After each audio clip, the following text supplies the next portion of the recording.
आप सभी भक्तों का आज की कथा में हार्दिक स्वागत है। भगवान श्री हरि विष्णु और माँ लक्ष्मी की कृपा सदैव आप और आपके समस्त परिवार पर बनी रहे। और अब भगवान श्री हरि विष्णु का ध्यान करके आज की पावन कथा का प्रारंभ करते हैं। भीष्म जी ने पूछा, हे ब्राह्मण, सुना जाता है कि पूर्व काल में बहुत से राजा इस पृथ्वी का उपभोग कर चुके हैं।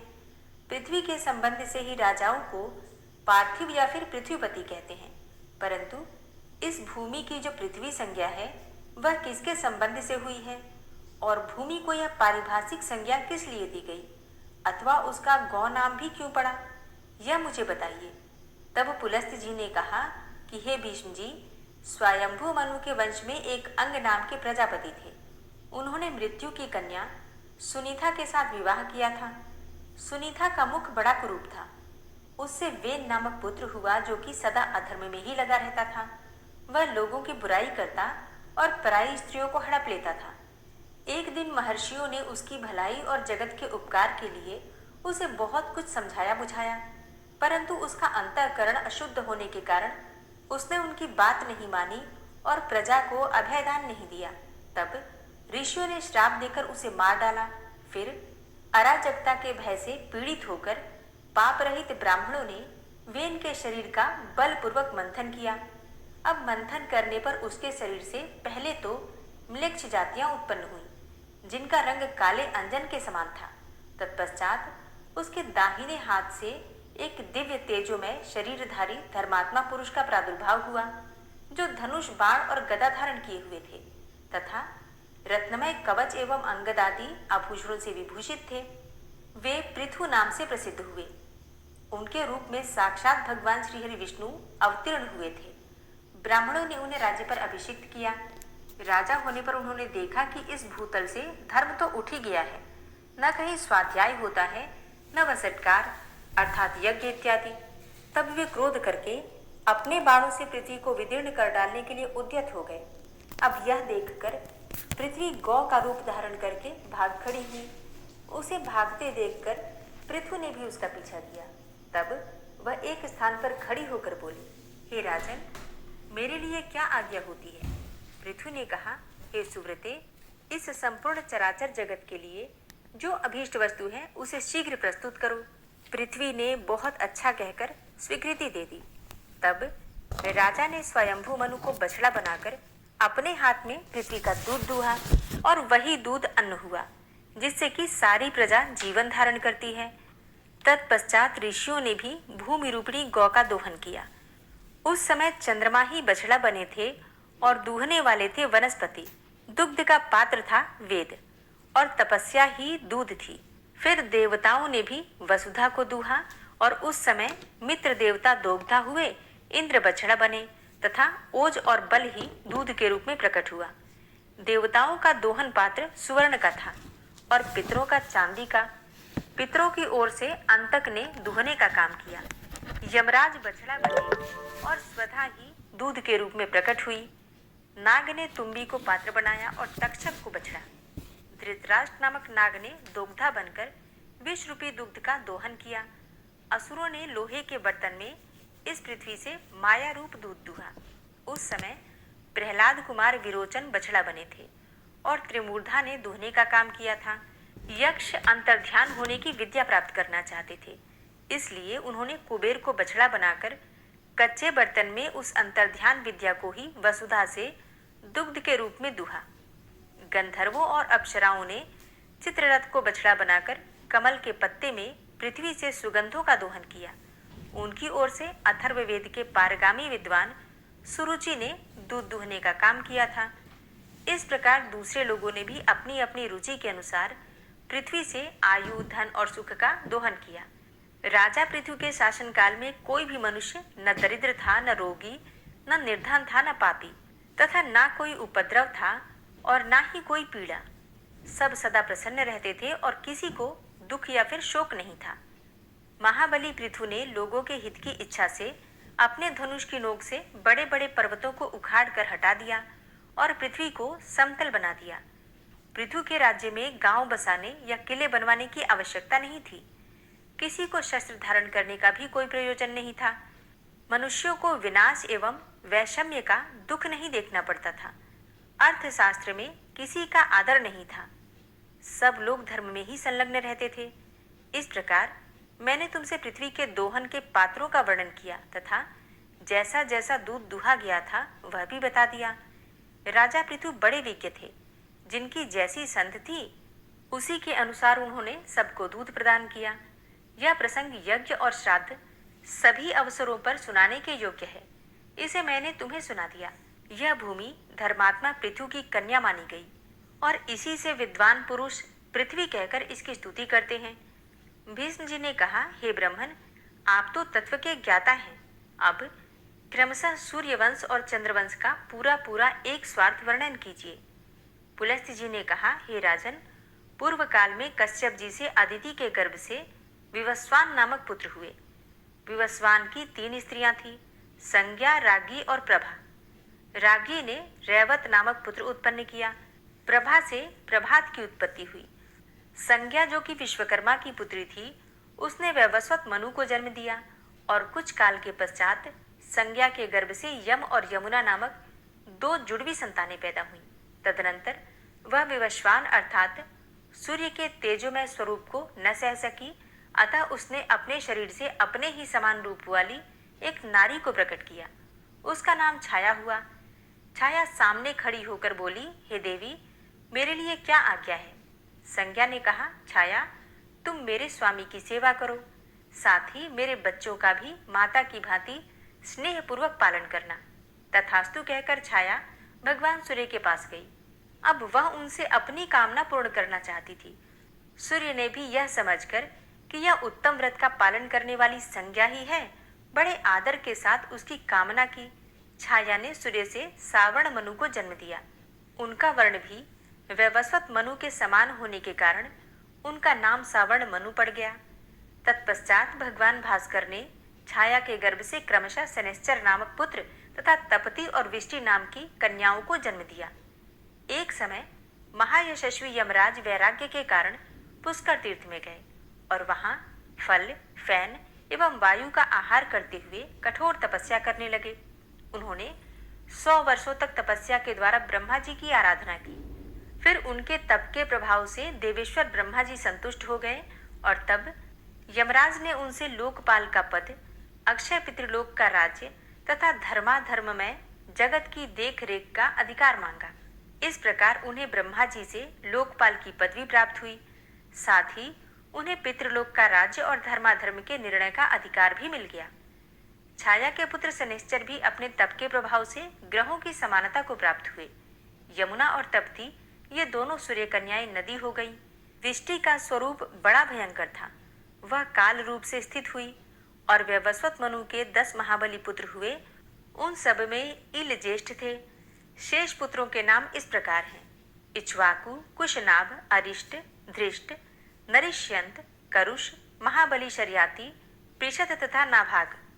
ये सभी दिव्य मनुष्य थे। राजा मनु अपने ज्येष्ठ और धर्मात्मा पुत्र इल को राज्य पर अभिषिक्त करके स्वयं पुष्कर के तपोवन में तपस्या करने के लिए चले गए। तदनंतर उनकी तपस्या को सफल करने के लिए वरदाता ब्रह्मा जी आए और बोले, हे मनो, तुम्हारा कल्याण हो, तुम अपनी इच्छा के अनुसार वर मांगो। मनु ने कहा, हे स्वामिन, आपकी कृपा से पृथ्वी के संपूर्ण राजा धर्मपारायण, ऐश्वर्यशाली तथा मेरे अधीन हो। तथास्तु कहकर देवेश्वर ब्रह्मा जी वहीं अंतर्ध्यान हो गए। तदनंतर मनु अपनी राजधानी में आकर पूर्ववत रहने लगे। इसके बाद राजा इल अर्थ सिद्धि के लिए इस भूमंडल पर विचरने लगे। वे संपूर्ण द्वीपों में घूम घूमकर वहां के राजाओं को अपने वश में करते थे। एक दिन प्रतापी इल रथ में बैठकर भगवान शंकर के महान उपवन में गए, जो कल्प वृक्ष की लताओं से व्याप्त था एवं श्रवण के नाम से प्रसिद्ध था। उसमें देवाधिदेव चंद्रार्ध शेखर भगवान शिव पार्वती जी के साथ क्रीड़ा करते हैं। पूर्व काल में महादेव जी ने उमा के साथ श्रवण के भीतर प्रतिज्ञा पूर्वक यह बात कही थी कि पुरुष नामधारी जो कोई भी जीव हमारे वन में आ जाएगा, वह इस 10 योजन के घेरे में पैर रखते ही स्त्री रूप हो जाएगा। अब राजा इल इस प्रतिज्ञा को नहीं जानते थे, इसलिए श्रवण में चले गए। वहां पहुंचते ही वे सहसा ही स्त्री हो गए तथा उनका घोड़ा भी उसी समय घोड़ी बन गया। राजा के जो पुरुषोचित अंग थे वे सभी स्त्री के आकार में परिणत हो गए। अब तो राजा को बड़ा आश्चर्य हुआ। अब वे इला नाम की स्त्री थे। इला उस वन में घूमती हुई सोचने लगी कि मेरे माता पिता और भ्राता कौन हैं। वह इसी उधेड़ बुन में पड़ी थी। इतने में ही चंद्रमा के पुत्र बुध ने उसे देखा। इला की दृष्टि भी बुध के ऊपर पड़ी। सुंदरी इला का मन बुध के रूप पर मोहित हो गया। उधर बुध भी उसे देखकर काम पीड़ित हो गए और उसकी प्राप्ति के लिए यत्न करने लगे। उस समय बुध ब्रह्मचारी के वेश में थे। वे वन के बाहर पेड़ों के झुरमुट में छिपकर इला को बुलाने लगे। हे सुंदरी, यह सांझ का समय विहार की बेला है जो बीती जा रही है। आओ, मेरे घर को लीप पोत कर फूलों से सजा दो। इला बोली, हे तपोधन, मैं यह सब कुछ भूल गई हूँ। बताओ, मैं कौन हूँ? तुम कौन हो? मेरे स्वामी कौन है तथा मेरे कुल का परिचय क्या है? बुध ने कहा, सुंदरी, तुम इला हो और मैं तुम्हें चाहने वाला बुध हूँ। मैं विद्वान हूँ और तेजस्वी कुल में मेरा जन्म हुआ है। मेरे पिता ब्राह्मणों के राजा चंद्रमा हैं। बुध की यह बात सुनकर इला ने उनके घर में प्रवेश किया। वह सब प्रकार के भोगों से संपन्न था और अपने वैभव से इंद्र भवन को मात कर रहा था। वहां रहकर इला बहुत समय तक बुध के साथ वन में ही रमण करती रही। उधर इल के भाई इक्ष्वाकु आदि मनु कुमार अपने राजा की खोज करते हुए उस श्रवण के निकट आ पहुंचे। उन्होंने नाना प्रकार के स्तोत्रों से पार्वती और महादेव जी का स्तवन किया। तब वे दोनों प्रकट होकर बोले, हे राजकुमारों, मेरी यह प्रतिज्ञा तो टल नहीं सकती, किंतु इस समय एक उपाय हो सकता है। इक्ष्वाकु अश्वमेघ यज्ञ करें और उसका फल हम दोनों को अर्पण कर दें। ऐसा करने से वीरवर इल किम पुरुष हो जाएंगे, इसमें तनिक भी संदेह की बात नहीं है। बहुत अच्छा प्रभु, यह कहकर मनु कुमार लौट गए और फिर इक्ष्वाकु ने अश्वमेघ यज्ञ किया। इससे इला किम पुरुष हो गई। वे 1 महीना पुरुष और 1 महीना स्त्री के रूप में रहने लगे। बुध के भवन में स्त्री रूप में रहते समय इल ने गर्भ धारण किया था। उस गर्भ से उन्होंने अनेकों गुणों से युक्त पुत्र को जन्म दिया। उस पुत्र को उत्पन्न करके बुध स्वर्गलोक को चले गए। वह प्रदेश इल के नाम पर इलावृत वर्ष के नाम से प्रसिद्ध हुआ। एल चंद्रमा के वंशज तथा चंद्रवंश का विस्तार करने वाले राजा हुए। इस प्रकार इला कुमार पुरुरवा चंद्रवंश की तथा राजा इक्ष्वाकु सूर्यवंश की वृद्धि करने वाले बताए गए हैं। इल किम पुरुष अवस्था में शुद्युम्न भी कहलाते थे। तदनंतर शुद्युम्न से 3 पुत्र और हुए जो किसी से परास्त होने वाले नहीं थे। उनके नाम उत्कल, गय तथा हरिताश्व थे। हरिताश्व बड़े पराक्रमी थे। उत्कल की राजधानी उत्कला अर्थात उड़ीसा हुई और गय की राजधानी गया मानी गई है। इसी प्रकार हरिताश्व को कुरु प्रदेश के साथ ही साथ दक्षिण दिशा का राज्य भी दिया गया। सुद्युम्न अपने पुत्र पुरुरवा को प्रतिष्ठानपुर अर्थात पैठन के राज्य पर अभिषिक्त करके स्वयं दिव्य वर्ष के फलों का उपभोग करने के लिए इलावृत वर्ष में चले गए। हरे कृष्णा। आज की कथा का यहीं पर समापन करती हूँ। इसके आगे का वृतांत आप कल की कथा में सुनेंगे। उम्मीद करती हूँ आज की कथा आपको जरूर पसंद आई होगी। और अब ओम विश्वं विश्वरूपचटकारो भूत भव्य भवत्प्रभु भूतकृत भूतभृत भावो भूतात्मा भूतवाहन भूतात्मा परमात्मा च मुक्तानां परमागति अव्ययः पुरुषः साक्षी क्षेत्रज्ञो अक्षर एव च योगो योग विदां नेता प्रधान पुरुषेश्वरः नारसिंह वपुः श्रीमान् केशवः पुरुषोत्तमः सर्वः शर्वः शिवस्थाणुर्भूतादिर्निधिर्व्ययः संभवो भावनो भर्ता प्रभवः प्रभुरीश्वरः स्वयंभू शंभुरादित्यः पुष्कराक्षो महास्वनः अनादिनिधनो धाता विधाता धातुरुत्तमः अप्रमेयो ऋषिकेश पद्मनाभो अमरप्रभु विश्वकर्मा मनुस्त्वष्टा स्थविष्ठः स्थविरो ध्रुवः अग्राह्यः शाश्वतः कृष्णो लोहिताक्षः प्रतर्दनः प्रभूतस्त्रिककुब्धाम पवित्रं मङ्गलं परम् ईशानः प्राणदः प्राणो ज्येष्ठः श्रेष्ठः प्रजापति हिरण्यगर्भो भूगर्भो माधवो मधुसूदनः ईश्वरो विक्रमी धन्वी मेधावी विक्रमः क्रमः अनुत्तमो दुराधर्षः कृतव्यः कृतिरात्मवान् सुरेशः शरणं शर्म विश्वरेताः प्रजाभवः अह संवत्सरो व्याल प्रत्ययः सर्वदर्शनः अजः सर्वेश्वर सिद्ध सिद्धे सर्वादिर्च्युतः वृषाकपिर्मेयात्मा सर्वयोग विनिश्रितः वसुर्वसुमना सत्य समात्मा संमितः समः अमोघ पुण्डरीकाक्षो वृषकर्मा वृषाकृतिः रुद्रो बहुशिरा बभ्रुर्विश्वयोनिः शुचिश्रवा अमृतः शाश्वतस्थाणुर्वरारोहो महातपः सर्वगः सर्वविद्भानुर्विश्वक्सेनो जनार्दनः वेदो वेदविद्व्यङ्गो वेदांगो वेदवित्कविः लोकाध्यक्ष सुराध्यक्षो धर्माध्यक्ष कृताकृत चतुरात्मा चतुर्व्यूहश्चतुर्द्रष्टश्चतुर्भुज भ्राजिष्णुर्भोजनं भोक्ता सहिष्णुर्जगदाति च अनघो विजयो जेता विश्वयोनिः पुनर्वसु उपेन्द्रो वामनः प्रांशुर्मोघः शुचिरुर्जिता अतीन्द्रः संग्रहः सर्गो धृतात्मा नियमो यमः वेद्यो वैद्यः सदा योगी वीरः माधवो मधु अतीन्द्रियो महामायो महोत्साहो महाबलः महाबुद्धिर्महावीर्यो महाशक्तिर्महाद्युति अनिर्देश्य वपु श्रीमान मेयात्मा महाधृतिर् महिश्वासो महिभर्ता श्रीनिवास सतां गति अनिरुद्ध सुरानंदो गोविंदो गोविंदांपति मरीचिर्दमनो हंस सुपर्णो भुजगोत्तम हिरण्यनाभ सुतपा पद्मनाभ प्रजापति अमृत्यु सर्वदिक्सिंह संधाता संधिमान स्थिर अजो दूर्मर्षण शास्ता विश्रुतात्मा सुरारिः गुरुर्गुर्तमो धाम सत्य सत्य पराक्रम निमिषो अनिमिषो श्रग्वी वाचस्पति रुदारधि अग्रणिर्ग्रामणी श्रीमान न्यायो नेता समीरण सहस्रमूर्धा विश्वात्मा सहस्राक्ष सहस्रपात आवर्तनो निवृत्तात्मा संवृतः संप्रमर्दन अहसंवर्तको वह निर्निलोधरणीधर सुप्रसादः प्रसन्नात्मा विश्वदृक् विशुभुग् विभु सत्कर्ता सत्कृतः साधु जहनुर्नारायणो नरः असंख्येयो अप्रमेयात्मा विशिष्ट शिष्टकृच्छुवि सिद्धार्थ सिद्ध संकल्प सिद्धिदः सिद्धि साधनः वृषाहि वृषभो विष्णुर्विष्पर्वा वृषोदरः वर्धनो वर्धमानश्च विविक्तः श्रुतिसागरः सुभुजो दूर्धरो वाग्मी महेन्द्रो वसुदो वसु नैकरूपो बृहद्रूप शिपिविष्टः प्रकाशनः ओजस्तेजो द्युतिधर प्रकाशात्मा प्रतापनः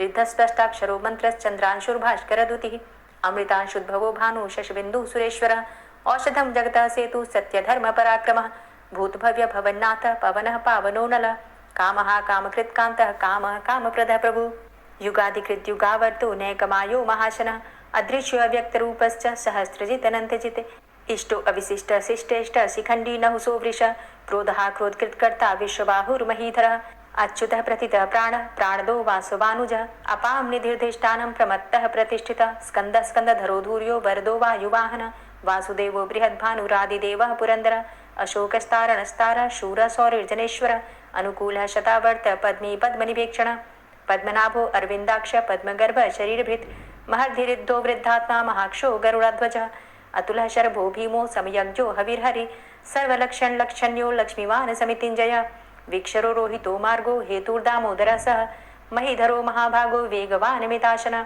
उद्भवः शोभणो देव श्रीगर्भ परमेश्वर करणं कारणं कर्ता विकर्ता गहनो गुह व्यवसायो व्यवस्थान संस्थान स्थानदो ध्रुव परर्थी परमस्पस्तुष्ट पुष्ट सुभेक्षण रामो विरामो विरजो मार्गो नेयो नयोनयः वीर शक्तिमतां श्रेष्ठो धर्मो धर्मविदुत्तम वैकुंठ पुरुष प्राण प्राणदः प्रणवः पृथु हिरण्यगर्भ शत्रुघ्नो व्याप्तो वायुरुधोक्षजः ऋतु सुदर्शनः कालः परमेष्ठी परिग्रह उग्रः संवत्सरो दक्षो विश्रामो विश्वदक्षिणः विस्तारस्थावरस्थाणु प्रमाणं बीजमव्ययम् अर्थो अनर्थो महाकोशो महाभोगो महाधनः अनिर्विण्ण स्थविष्टोभू धर्मयुपो महामख नक्षत्रनेमिर्नक्षत्री क्षमा चामः समीहन यज्ञ इज्यो महिज्यश्च क्रतुसत्रं सतां गतिः सर्वदर्शी विमुक्तात्मा सर्वज्ञो ज्ञानमुत्तमं सुव्रतः सुमुखः सुष्मा सुघोषः सुखदः सुहृतः मनोहरो जित्क्रोधो वीरबाहुर्विदारणः स्वापनः स्ववसो व्यापी नैकात्मा नैककर्मकृत् वत्सरो वत्सलो वत्सी रत्नगर्भो धनेश्वरः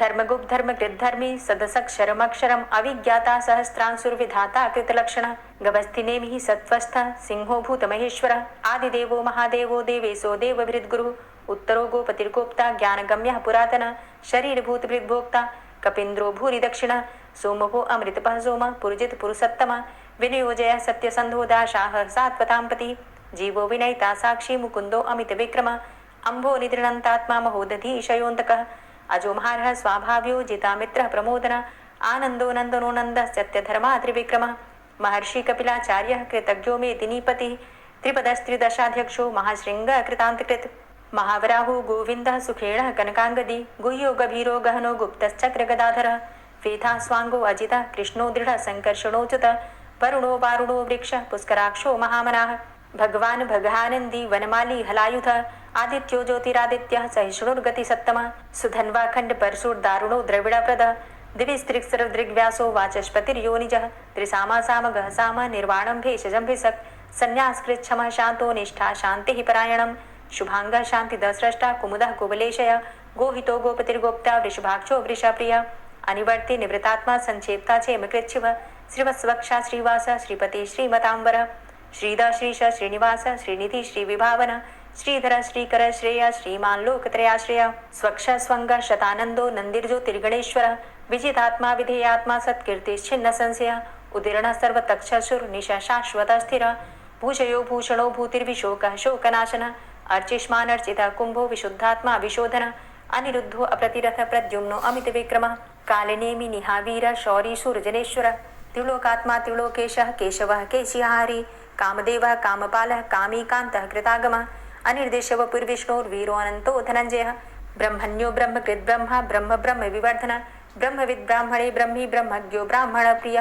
महाक्रमो महाकर्मा महातेजा महोरग महाक्रतुर्महायज्वा महायज्ञो महाहवि स्तव्यस्तव प्रिय स्तोत्रम स्तुति स्तोतारण प्रिय पूर्ण पुरैता पुण्य पुण्यकीर्तिर्नामय मनोजवस्तीर्थकरो वसुरेता वसुप्रद वसुप्रदो वासुदेव वसुर्वसुमनाहवि सद्गति सत्कीर्ति सत्ता सद्भूति सत्परायण शूरसेनो यदुश्रेष्ठ सन्निवास सुयामुन भूतावासो वासुदेवः सर्वासु निलयोनलः दर्पः दर्पदो दृप्तो दूर्धरोथा पराजित विश्वमूर्तिर्महामूर्तिर्दीप्तमूर्तिर्मूर्तिमान् अनेकमूर्तिरव्यक्तः शतमूर्तिः शताननः एको नैकः सवः किं यत्तत्पदमनुत्तमं लोकबन्धुर्लोकनाथो माधवो भक्तवत्सलः सुवर्णवर्णो हेमांगो वरांगश्चन्दनांगदी वीरः विषमः शून्यो घृताशीरचलश्चलः अमानीमानदो मान्यो लोकस्वामी त्रिलोकदृक् सुमेधा मेधजो धन्यः सत्यमेधाधराधर तेजो वृषः द्वितिधर सर्वशस्त्रभृतांबर प्रग्रहो निग्रहो व्यग्रो नैकशृङ्गो गदाग्रज चतुर्मूर्तिश्चतुर्बाहुश्चतुर्व्यूहश्चतुर्गति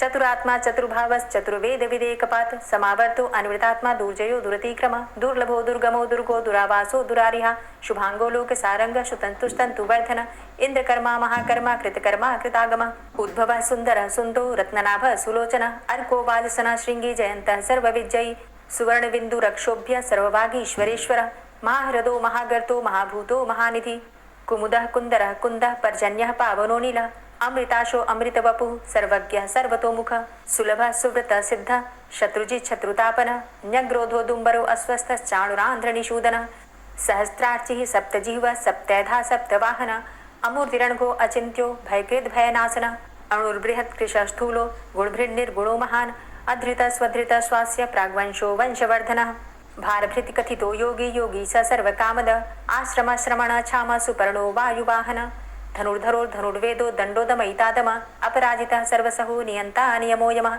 सत्ववान् सात्विकः सत्य सत्यधर्मपरायण अभिप्रायः प्रियार्होरः प्रियकृत् प्रीतिवर्धनः विहाय सगतिर्ज्योति सुरुचिर्हुद्भुग्विभु रविर्विलोचनः सूर्य सविता रविलोचनः अनंतो हुद्भुग्भोक्ता सुखदो नैकजोग्रज अनिर्विण्ण सदामर्षि लोकाधिष्ठानमद्भुत सनात सनातन्तमः कपिलः कपिरप्यय स्वस्तिदा स्वस्तिकृत् स्वस्ति स्वस्तिभुक् स्वस्ति दक्षिण रौद्रः कुण्डली चक्रे विक्रमयुर्जित शासन शब्दातिगः शब्दशः शिशिरः शर्वरीकर अक्रूरः पेशलो दक्षो दक्षिणः क्षमिणाम्बर विद्वतमो वितभय पुण्यशमन कीर्तन उत्तारणो दुष्कृतिः पुण्यो दुःस्वप्ननाशन वीरः रक्षण संतो जीवनः पर्यवस्थित अनंतरूपो अनन्तसृर्जितमन्युर्भयापः चतुरष्ट्रो गभीरात्मा विदिशो व्यादिशो दिश अनादिर्भूर्भुवो लक्ष्मी सुवीरो रुचिरांगद जननो जन्मादिर्भीमो भीम पराक्रम आधारनीले योधाता पुष्पहासः प्रजागर ऊर्ध्वग सत्पथाचार प्राणदः प्रणमापण प्रमाणं प्राणनीलियः प्राणभृत् प्राणजीवन तत्त्वं तत्त्वविदेकात्मा जन्म मृत्यु जरातिग भूर्भुवस्वस्तरुस्तारः सविता प्रपितामह यज्ञो यज्ञपतिर्यज्वा यज्ञांगो यज्ञवाहन यज्ञभृद्यज्ञकृद्यज्ञ यज्ञभुग्यज्ञ साधन यज्ञान्तिकृद्यज्ञ गुह्यमन्यमन्नादेव च आत्मयोनिः स्वयं जातो वैखानः सामगायन देवकी नंदन स्रष्टा क्षितिसः पापनाशन शंखभृन्नन्दकी चक्री शारङ्गधन्वा गदाधरः रथाङ्गपाणिरक्षोभ्य सर्वप्रहरणायुध ओम नमः इति। श्री राधा कृपा कटाक्ष स्तोत्र।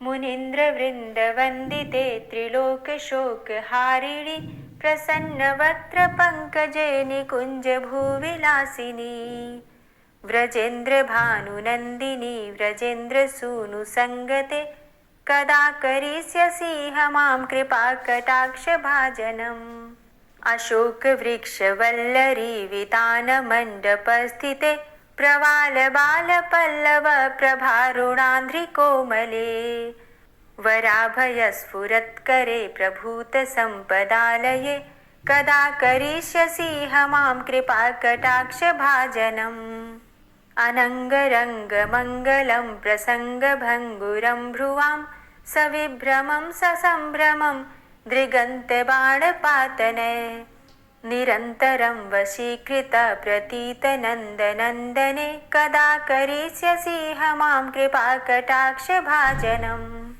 तडित्सुवर्णचम्पकप्रदीप्तगौरविग्रहे मुखप्रभापरास्तकोटिसारदेन्दुमण्डले विचित्रचित्रसञ्चरच्चकोरशावलोचने कदा करिष्यसि मां कृपाकटाक्षभाजनम् मदोन्मदादियौवने प्रमोदमानमण्डिते प्रियानुरागरञ्जिते कलाविलासपण्डिते अनन्यधन्यकुञ्जराज्यकामकेलिकोविदे कदा करिष्यसि मां कृपाकटाक्षभाजनम् अशेषहावभावधीरहीरहारभूषिते प्रभूतशातकुम्भकुम्भकुम्भिकुम्भसुस्तनि प्रशस्तमन्दहास्यचूर्णपूर्णसौख्यसागरे कदा करिष्यसि मां कृपाकटाक्षभाजनम्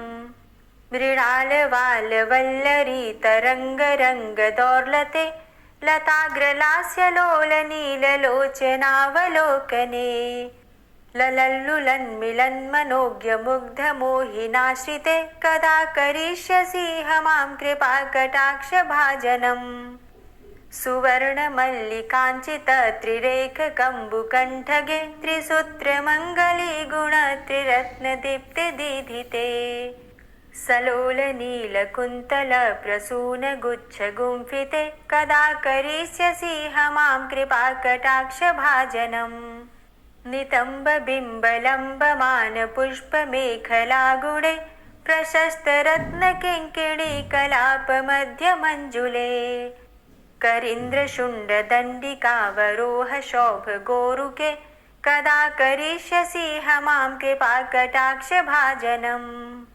अनेकमन्त्रनादमञ्जुनूपुरारवस्खलत् समाजराजहंसवंश निक्वणातिगौरवे विलोलहेमवल्लरी विडम्बिचारुचङ्क्रमे कदा करिष्यसि मां कृपाकटाक्षभाजनम् अनन्तकोटिविष्णुलोकनम्रपद्मजार्चिते हिमाद्रिजापुलोमजाविरिञ्चिजावरप्रदे अपारसिद्धिरिद्धिदिग्धसत्पदाङ्गुलीनखे कदा करिष्यसि मां कृपाकटाक्षभाजनम् मखेश्वरी क्रियेश्वरी स्वधेश्वरी सुरेश्वरी त्रिवेदभारतीश्वरी प्रमाणशासनेश्वरी रमेश्वरी क्षमेश्वरी प्रमोदकाननेश्वरी व्रजेश्वरी व्रजाधिपे श्रीराधिके नमोऽस्तुते इतीममद्भुतं स्तवं निशम्य